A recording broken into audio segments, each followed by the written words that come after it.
यार welcome back to top official. मेरा नाम है विशेष एंड स्वागत है एक नई सीरीज़ में। ये है बिगनर सीरीज़, जहाँ पे हम लोग ट्रेडिंग के रिलेटेड कुछ टॉपिक्स जो हैं उसको कवर करने वाले हैं वीडियो बाय वीडियो। इस वीडियो में हम लोग डिस्कस करने वाले हैं about time frame and support and resistance.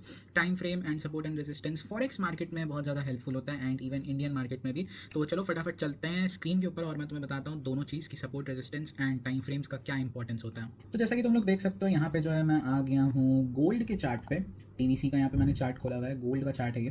And सबसे पहले समझते हैं टाइम फ्रेम क्या होता है। तो जैसे ही तुम यहाँ पे क्लिक करोगे ना, अलग अलग टाइम फ्रेम आएगा, 1 सेकेंड, 5 सेकेंड, 10 सेकेंड। ऑल दो अगर तुम free version of trading view हो तो उस पर जो है तुम्हें सेकेंड्स टाइम फ्रेम नहीं खुलेगा, बट मिनट्स एंड आवर्स खुल जाएगा। एंड जो दिया हुआ है इसी में से तुमको सेलेक्ट करना पड़ेगा। सो मैंने यहाँ पे कुछ टाइम फ्रेम लिस्ट किया हुआ है, चाहो तो तुम भी लिस्ट कर सकते हो। जैसे सबसे पहले weekly time frame, daily time frame, 4 hour, 1 hour, 15 minute, 5 minute, 1 minute. अब एक चीज़ ध्यान रखना, जैसे जैसे तुम जो हो टाइम फ्रेम को डिक्रीज करते जाओगे तुम्हारे पास उतना ही लार्ज सेट ऑफ डेटा रहेगा। कहने का मतलब ये है, वीकली पे अगर तुम देखोगे तो देखो वीकली का चार्ट एक तो gap up gap down, plus बहुत सारा डाटा नहीं है तुम पे। साफ दिख रहा है कि गोल्ड जो है ऐसे ऐसे चलते आ रहा है। अब कहाँ पे सेल करना है, कहाँ पे बाई करना है, वो सारी चीज़ें नहीं पता है। इसीलिए हम लोग जो है वीकली एनालिसिस करते हैं एक पोजिशनल ट्रेडिंग्स के लिए। जब हमें कोई ऐसा ट्रेड लेना रहता है जिसे हम मंथ्स के लिए होल्ड करेंगे या डेज के लिए होल्ड करेंगे, तो हम लोग जो है वीकली टाइम फ्रेम को चेकआउट करते हैं। तो अब जैसा कि तुम लोग देख सकते हो कि ये वीकली टाइम फ्रेम, अब जैसे तुम लोग देखोगे तो पिछले 3 वीक से जो है लाल कैंडल बनते हुआ रहा है, विच शोज़ कि गोल्ड बेरिश है। बट अभी अगर तुम देखोगे तो ये इस तरीके का जो है कैंडल बना दिया है, मतलब ये खुला बेरिश ही था, ये नीचे गया, but now it has converted into green candle, which shows कि बायस जो है वो चेंज हुआ है गोल्ड का। अभी जो है ये बुलिश है गोल्ड। डेली टाइम फ्रेम पे आते हैं तो डेली का भी यही काम है। एंड बाय द वे ये इंडिकेटर्स है कुछ, तो मैं जो इंडिकेटर्स को जो है सिंपली बंद कर देता हूँ एंड तुम्हें जो है रॉ चार्ट पे समझाते हैं। सो यहाँ पे तुम लोग देख सकते हो डेली टाइम फ्रेम खुला हुआ है। डेली टाइम फ्रेम जो है तुम यूज़ करते हो ऐसी स्विंग ट्रेड्स वगैरह लेने के लिए। कहने का मतलब है वैसा ट्रेड जैसे जो है तुम 1 2 3 दिन होल्ड करोगे, तो उसके लिए एनालिसिस देखने के लिए हम लोग जो इसका चेकआउट करते हैं। प्लस इसका भी सपोर्ट एंड रेजिस्टेंस जो है बहुत इंपॉर्टेंट होता है। सपोर्ट एंड रेजिस्टेंस समझाता हूँ, बट फिलहाल टाइम फ्रेम समझो। 4 आवर हम लोग यूज़ करते हैं जब हमें ट्रेड्स जो है कुछ घंटों के लिए होल्ड करना पड़े, फॉर एग्जाम्पल 2 घंटा 4 घंटा, वहाँ पे जो है हम लोग हायर टाइम फ्रेम को देखते हैं और उसका जो है की लेवल्स मार्क करते हैं। 1 आवर जो है तुम्हारा हेल्प होता है जब तुम्हें फ्यू आवर्स के लिए होल्ड करना हो, जैसे 1 से 1.5 घंटा होल्ड करने के लिए हो, या तुम्हें की लेवल्स फाइंड करना हो, तो तुम 1 आवर में घुसते हो। 1 आवर से तुम इंट्राडे भी कर सकते हो। मतलब कहने का मतलब ये है कि जिसमें इंट्राडे भाई 1 से 1.5 घंटा तुम्हें होल्ड करना है। 15 मिनट एंड 5 मिनट का जो टाइम फ्रेम है ये प्रॉपरली होता है एग्जीक्यूशन प्रोसेस के लिए, या अगर कोई स्कैल्पिंग करते हो। स्कैल्पिंग, इंट्राडे एंड स्विंग में क्या अंतर है वो मैं किसी और वीडियो में एक्सप्लेन कर दूंगा। बट अगर समझो अगर कोई स्कैल्प करे, स्कैल्प मतलब कि कुछ ही पिप्स में जो है बड़ा मूव कैप्चर करना चाह रहा है, तो वो जो है 15 मिनट का की लेवल्स को मार्क करता है। सो 5 मिनट एंड 1 मिनट भी जो एग्जीक्यूशन के काम आता है। इसमें जो हम की लेवल्स हायर टाइम फ्रेम का देख के उस हिसाब से ट्रेड प्लान करते हैं।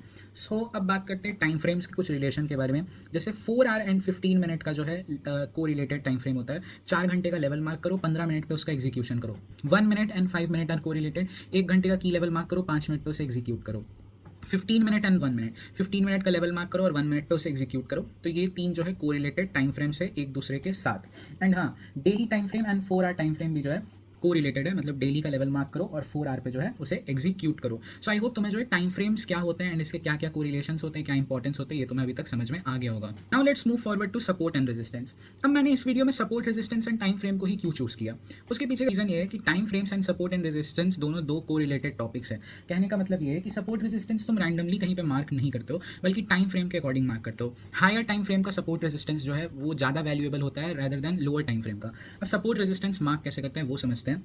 सपोर्ट रेजिस्टेंस होता क्या है पहले वो समझते हैं। सो सपोर्ट से तुम्हें साफ पता चल रहा होगा, अगर इतना थोड़ा सा भी बेसिक इंग्लिश पता होगा तो तुम्हें सपोर्ट से समझ में आ रहा होगा कि सपोर्ट मतलब सपोर्ट वो एरिया होता है जहाँ से प्राइस जो है बाउंस बैक करता हो। कहने का मतलब ये है कि मान लो प्राइस नीचे गिरता हुआ आ रहा है एंड वो जैसे ही सपोर्ट पे टैप करता है वहाँ से मार्केट जो है ऊपर जाने लगता है। फॉर एग्जाम्पल यहाँ पे जो है मैं 1 आवर का टाइम फ्रेम खोल लेता हूँ एंड अब तुम्हें जो है समझ में आ रहा होगा। फॉर एग्जाम्पल ये एरिया जो है मैंने यहाँ पे मार्क किया, इतना बड़ा एरिया जो है तुम्हें यहाँ पे मार्क दिख रहा होगा। अब अगर तुम देखोगे तो यहाँ पे प्राइस जो है कंटिन्यूसली जो है नीचे गिरता हुआ आ रहा है। यहाँ पे प्राइस जो है कंटिन्यूसली नीचे गिरता हुआ आ रहा है और जैसे ही इस ग्रीन जोन पे टैप करता है प्राइस यहाँ से थोड़ा सा ऊपर मूव देता है, फिर ये नीचे आता है, फिर टैप करके ये थोड़ा सा जो है ऊपर मूव देता है, फिर नीचे आता है एंड फाइनली जो है ये टैप करके यहाँ से प्राइस जो है फॉरवर्ड मूव कर जाता है। यहाँ से जो है मार्केट इतना बड़ा बुलिश मूव दे देता है। तो कहने का मतलब ये है कि ये होता है ऐसा जो जोन होता है जहाँ से मार्केट ऊपर चला जाता है, नीचे आता हुआ मार्केट वहाँ से ऊपर चले जाता है, उसे हम लोग कहते हैं support. Let's talk about resistance. Resistance वो एरिया होता है जहाँ से मार्केट नीचे जाना शुरू होता है। कहने का मतलब ये, अगर मार्केट ऊपर की तरफ जा रहा है, प्राइसेस ऊपर की तरफ को जा रहे हैं एंड वो जैसे ही उस जोन को टच करता है वहाँ से जो है मार्केट नीचे आने लगता है। सपोर्ट एंड रेजिस्टेंस को ऐसा समझो, सपोर्ट जो है तुम्हारा फ्लोर है, फ्लोर पे तुम बैठे हुए हो, ठीक है, फ्लोर पे तुम्हारा चेयर लगा हुआ है, बेड लगा हुआ है, तुम उस पर खड़े हो, बैठे हुए हो, एंड रूफ जो है तुम्हारा रेजिस्टेंस हो गया। कहने का मतलब ये कि अब तुम रूफ को अगर टच करोगे तो तुम वहाँ से नीचे ही आओगे, ठीक है, मगर अगर सपोर्ट पे तुम जंप करोगे तो तुम ऊपर जाओगे, लेकिन अगर तुम रेजिस्टेंस पे जंप करने की कोशिश करोगे तो टकरा के नीचे आओगे। सिंपल सपोर्ट एंड रेजिस्टेंस जो है मैंने तुम्हें यहाँ पे समझाया। इसका प्रैक्टिकल एग्जांपल देखते हैं। सो ये रहा इसका प्रैक्टिकल एग्जांपल। तुम्हें जो है यहाँ पे एक प्यारा सा रेजिस्टेंस दिख रहा होगा। यहाँ से मार्केट जो है ईजिली ऊपर की तरफ को आ रहा था, ऐसे lower higher low higher high बनाते हुए, एंड जैसे ही उसने इस वाले एरिया को टैप किया, यहाँ से तुम लोग देखोगे साफ तुम्हें जो है फॉल देखने को दिख रहा है। वापस से मार्केट जो है यहाँ से ऊपर जाना शुरू करता है। यहाँ पे अगर तुम देखोगे तो काइंड ऑफ तुम्हें जो है यहाँ पे सपोर्ट भी देखने को मिलेगा। सो इस सपोर्ट से जो है मार्केट टैप लेकर के और फिर वापस से यहाँ रेजिस्टेंस पे आया और यहाँ से रिजेक्शन लेके मार्केट वापस को नीचे कंटिन्यू कर जाता है। प्राइस जो है इस रेजिस्टेंस को तोड़ देता है। अब हम लोग समझते हैं कि रेजिस्टेंस तोड़ देने का क्या मतलब हुआ एंड सपोर्ट तोड़ देने का मतलब क्या हुआ। कहने का मतलब ये, समटाइम्स क्या होता है कि प्राइस जो है सपोर्ट एंड रेजिस्टेंस को ब्रेक कर देता है, एंड जिस चीज़ को ब्रेक करता है वो उसका अपोजिट हो जाता है। फॉर एग्जांपल, प्राइस ने रेजिस्टेंस ब्रेक किया तो अब वो सपोर्ट हो जाता है, और अगर सपोर्ट ब्रेक किया तो वो रेजिस्टेंस हो जाता है। Let me show you with a practical example. So इसी एग्जांपल को हम लोग जो है लेते हैं। सो तुम्हें जो है साफ दिख रहा होगा कि प्राइस यहाँ से बार बार रेजिस्टेंस ले रहा था, एंड जैसे ही इसने इस रेजिस्टेंस को 23 फेब को ब्रेक किया, उसके बाद जो है प्राइस इसके नीचे नहीं गया और इससे रिफ्ट बाउंस होकर के ऊपर जा रहा था। तुम्हें जो है यहाँ पे दिख रहा होगा साफ साफ। अब आते हैं वैसा एग्जांपल जहाँ पे सपोर्ट बिकम रेजिस्टेंस हो जाता है। सो सेम एग्जांपल मुझे जो है यहाँ पे दिख रहा है। इसको अगर थोड़ा सा स्ट्रेच करोगे तो यहाँ पे तुम्हें दिख रहा होगा कि प्राइस जो है इस सपोर्ट को तोड़ता है 13 मार्च को, एंड उसके बाद जो है प्राइस ये जो रेजिस्टेंस था उसको जो सपोर्ट था उसको एज अ रेजिस्टेंस बना लेता है, एंड यहाँ से जो है प्राइस रेजिस्टेंस खा करके नीचे की तरफ को चला जाता है। सो तुम्हें ये कॉन्सेप्ट भी समझ में आ गया होगा कि support become resistance and resistance become support क्या होता है। अब मैंने जो है तुम्हें टाइम फ्रेम का कोरिलेशन समझाया था, यानी 4 आवर का की लेवल एंड 15 मिनट का एग्जीक्यूशन। अब उसका भी एक हम लोग जो है प्रैक्टिकल एग्जांपल लेते हैं, जिससे तुम्हें समझ में आएगा कि क्यों मैंने ये बात बोला। यहाँ पे मैंने जो है एक प्यारा सा सपोर्ट लेवल मार्क कर लिया। 15 मिनट्स पे चलते हैं, एंड तुम्हें यहाँ पे जो है वेरियस अपॉर्चुनिटीज़ जो है मार्केट में दिखेगा। कहने का मतलब है 1 टैप, 2 टैप, 3 टैप, 4 टैप, 4 बार टैप तुम्हें देखने को मिला है, 5 बार, 6 बार। अब लेट से यहाँ पे तो और अच्छा कैंडल स्टिक पैटर्न भी बना हुआ है। अगर तुम्हें ये पता होगा मॉर्निंग स्टार, इसके ऊपर भी एक वीडियो आ जाएगी कुछ दिनों में। सो यहाँ पे इसने मॉर्निंग स्टार बनाया, यहाँ पे इसने जो है लेवल का ब्रेकआउट किया। तो अगर यहाँ पे भी किसी बंदे ने ट्रेड ले लिया था, या ये हुआ ब्रेक ऑफ स्ट्रक्चर, अगर एक अच्छा ब्रेक ऑफ स्ट्रक्चर ढूंढ रहे हो, यहाँ से जो है मार्केट ने 17 पिप्स का मूव दिया, जो कि अच्छा होता है। मतलब अगर 0.02 लॉट लिए होते तो $34 एंड जितना एक्स्ट्रा लॉट लिए होते हैं वो बढ़ते जाता।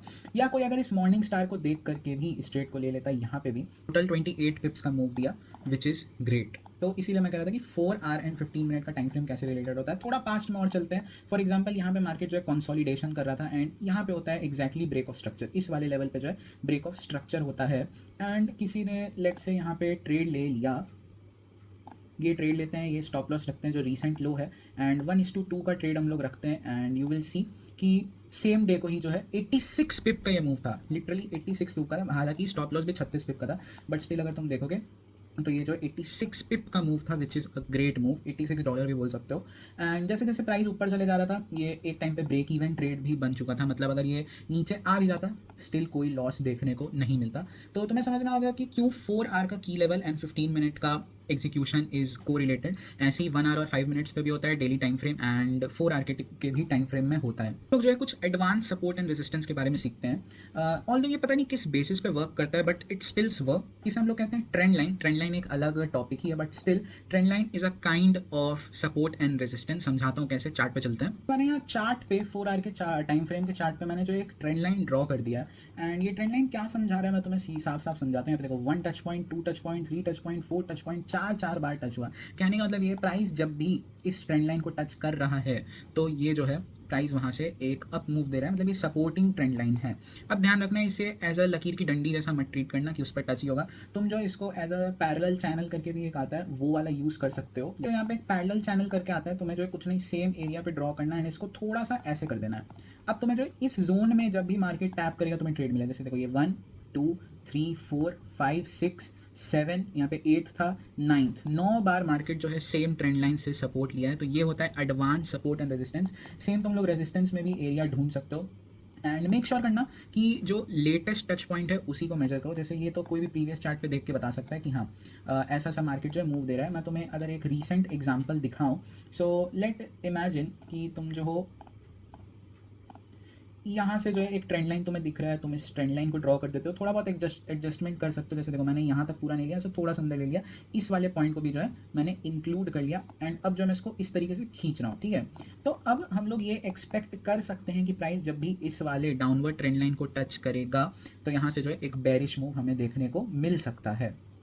एक चीज़ और, जैसे normal support and resistance break होने पे अपोजिट हो जाता है, वैसे ही यहाँ पे भी है। जैसे तुम लोग देख सकते हो, लेट से मैं इसको थोड़ा सा और आगे के लिए एक्सटेंड करता हूँ, ठीक है। मैंने इसे आगे के लिए एक्सटेंड किया एंड जैसे ही इसने इस अपवर्ड ट्रेंड लाइन को ब्रेक किया, मार्केट ने ब्रेक किया, यहाँ सेम एरिया से जो है मार्केट ने रेजिस्टेंस लिया एंड उसके बाद जो है ये लोअर कंटिन्यू कर गया। तो कहने का मतलब ये कि सपोर्ट रेजिस्टेंस एडवांस फॉर्म यानी ट्रेंड लाइन वर्जन में रहे या प्लेन सपोर्ट एंड रेजिस्टेंस रहे, कॉन्सेप्ट बिल्कुल सेम है। सपोर्ट पे आते ही प्राइस रिवर्स करेगा, रेजिस्टेंस पे जाते ही प्राइस रिवर्स करेगा एंड अगर सपोर्ट एंड रेजिस्टेंस में से कुछ भी प्राइस तोड़ता है तो वो उसका अपोजिट बन जाता है। सपोर्ट तोड़ेगा तो रेजिस्टेंस, रेजिस्टेंस तोड़ेगा तो सपोर्ट। सो आई होप तुम लोग को support, resistance and time frame का बेसिक नॉलेज समझ में आ गया होगा एंड तुम्हें समझ में आ गया होगा कि कैसे इनको हम लोग एज अ ट्रेडिंग के बेसिक्स में यूज़ करते हैं, किस तरीके से हम लोग टाइम फ्रेम का कोरिलेशन बैठाते हैं, सपोर्ट रेजिस्टेंस को ऑब्जर्व करते हैं एंड उसको यूज़ करते हैं। एंड ऐसे ही बिगनर सीरीज़ अगर तुम लोग देखना चाहते हो तो इस वीडियो को कर दो लाइक, चैनल पर नहीं हो तो चैनल को कर दो सब्सक्राइब। ऐसी ही बिगनर सीरीज़ के और भी मज़ेदार कंटेंट ऑन द वे है, सो सब्सक्राइब कर लो, इंस्टाग्राम पे भी फॉलो कर लो। मैं मिलता हूं तुम लोग से बिगनर सीरीज़ के नेक्स्ट पार्ट में। Till then stay tune to top official.